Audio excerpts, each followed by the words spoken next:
మాకు చాలామంది కలుస్తూ కేవీపీ కావాలనుకునే వాళ్ళందరికీ వేదిక మీద నుంచి నా సూచన ఒకటే, మీరు ఎప్పటికీ కేవీపీలు కాలేరు, అట్లాంటి ఆలోచనలు కూడా చేయబాకండి.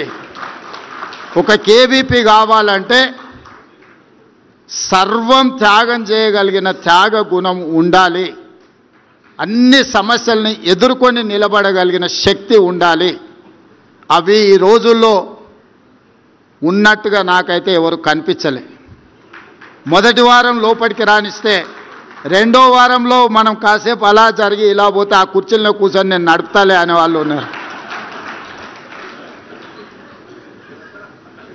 ఎందుకంటే నేను అనుభవంతో ఇవన్నీ చెప్తున్నా.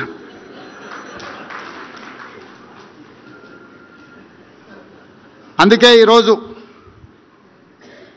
రాజశేఖర రెడ్డి గారి మరణానంతరం 16 సంవత్సరాలు పూర్తయినా రైతుల పట్ల రాజశేఖర రెడ్డి గారికి ఉన్న అభిమానాన్ని గుర్తించి, రైతుల పట్ల కేవీపీ రామచంద్రరావు గారికి అభిమానం ఉందో లేదో నాకు తెలియదు, నేను అప్పుడు అడగలేదు. కానీ డాక్టర్ వైఎస్ రాజశేఖర రెడ్డి గారికి రైతుల పట్ల ఉన్న అభిమానం వ్యవసాయం దండగ కాదు, వ్యవసాయాన్ని పండుగ చేసి రైతునే రాజును చేయాలన్న వైఎస్ఆర్ ఆలోచనని కొనసాగించాలన్న ఆలోచనతో ఈరోజు కేవీపీ గారి కార్యక్రమాన్ని ఏర్పాటు చేయడం జరిగింది.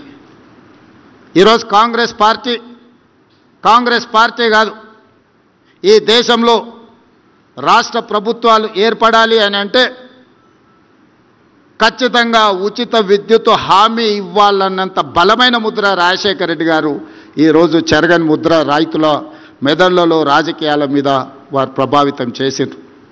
ఆనాడు రాజశేఖర రెడ్డి గారు రైతులకు ఉచిత కరెంటు ఇవ్వాలి అన్నప్పుడు చాలా రకమైన చర్చలు జరిగినాయి. అసాధ్యమన్న వాళ్ళు ఎక్కువ మంది. కానీ 2004లో మొదటిసారి కాంగ్రెస్ ప్రభుత్వం ఏర్పడిన ఉమ్మడి ఆంధ్రప్రదేశ్ రాష్ట్రంలో ఎల్బీ స్టేడియంలో వేలాది మంది సమక్షంలో మొట్టమొదటి సంతకం వైఎస్ఆర్ గారు రైతులకు ఉచిత కరెంటు ఇవ్వడమే కాదు, వేలాది మంది రైతుల మీద ఉన్న క్రిమినల్ కేసెస్ను తొలగించి 1300 కోట్ల రూపాయల ఆనాటికి విద్యుత్ బకాయిలను ఒకే ఒక సంతకంతో రద్దు చేసిన నాయకుడు డాక్టర్ వైఎస్ రాజశేఖర రెడ్డి గారు. అదే కాదు, రైతులకు సంబంధించిన రుణమాఫీ కేంద్ర ప్రభుత్వం శ్రీమతి సోనియా గాంధీ మన్మోహన్ సింగ్ గారు చేసినప్పుడు కొంతమంది రైతులకు ఆ లబ్ధి జరగకపోతే వారు ఆలోచన చేసి ప్రతి రైతు కుటుంబానికి 5,000 రూపాయలు ఖచ్చితంగా ఇవ్వాలి అని దాదాపుగా 10,000 కోట్ల రూపాయలు మళ్ళీ 2008-9 సంవత్సరంలో వైఎస్ రాజశేఖర రెడ్డి గారు రైతాంగ కుటుంబాలను ఆదుకునే ప్రయత్నం చేసిండ్రు, వారు ఆదుకున్నారు. అదేవిధంగా రైతుల సమస్యలు ఎప్పుడొచ్చినా రైతులకే కాదు, ఎన్టీ రామారావు గారు ప్రారంభించిన 2 రూపాయల కిలో బియ్యం పథకాన్ని మళ్ళీ డాక్టర్ వైఎస్ రాజశేఖర రెడ్డి గారు 1 రూపాయికి కిలో బియ్యం ఇవ్వాలని నాకు తెలిసినంతవరకు జడ్చర్లలో డాక్టర్ మల్లురవి గారు, బట్టి విక్రమార్క గారి సమక్షంలో రాజశేఖర రెడ్డి గారు మళ్ళీ 1 రూపాయి కిలో బియ్యం పథకాన్ని రెండోసారి 1 రూపాయి తగ్గించి పేదలకు పట్టడి అన్నం పెట్టాలని ఆలోచన చేసిండు.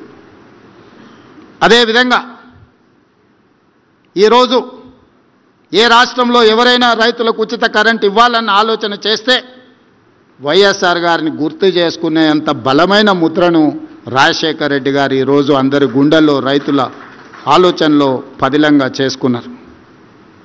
ఫీజు రియంబర్స్మెంట్ కావచ్చు, రాజీవ్ ఆరోగ్యశ్రీ కావచ్చు, ఇలాంటి సంక్షేమ పథకాలను ముఖ్యమంత్రులు మారినా, పార్టీలు అధికారంలో మారినా పథకాలను తొలగించలేనంత బలమైన ముద్ర వైఎస్ఆర్ గారు వేయడం జరిగింది. వారి ఆలోచనలు కొనసాగింపుగానే ఈనాడు తెలంగాణలో రాష్ట్ర ప్రభుత్వం పనిచేస్తుంది అని చెప్పి నేను ఈ సందర్భంగా సవినయంగా తెలియజేయదలుచుకున్నాను. రాజీవ్ ఆరోగ్యశ్రీ ఆనాడు రాజశేఖర రెడ్డి గారు 2 లక్షలతో ప్రారంభిస్తే ఈనాడు 10 లక్షల రూపాయలకు పెంచి రాజీవ్ ఆరోగ్యశ్రీని మేము కొనసాగిస్తున్నాం. ఫీజు రియంబర్స్మెంట్ని దళితులు, గిరిజనులు, ఆదివాసీలు, బలహీన వర్గాలకు సంబంధించిన పిల్లలే కాదు, మైనారిటీల పిల్లలు చదువుకోవాలి, డాక్టర్లు, లాయర్లు, ఇంజనీర్లు కావాలి అని 4% వైఎస్ రాజశేఖర రెడ్డి గారు రిజర్వేషన్లు ఇచ్చిన మైనారిటీ రిజర్వేషన్లను కూడా ఈనాడు కాంగ్రెస్ పార్టీ కొనసాగిస్తుంది. ఆ రిజర్వేషన్లతో పాటు ఈరోజు ఫీజు రియంబర్స్మెంట్ను కూడా ఈరోజు మేము కొనసాగిస్తున్నాం. ఆనాడు రూపాయి కిలో బియ్యం ఇస్తే ఈనాడు ఉచితమే కాదు, సన్న బియ్యాన్ని ప్రతి పేదవాడు తినాలి అని 3,10,00,000 మందికి తెలంగాణ రాష్ట్ర ప్రభుత్వం సన్న బియ్యం దేశంలోనే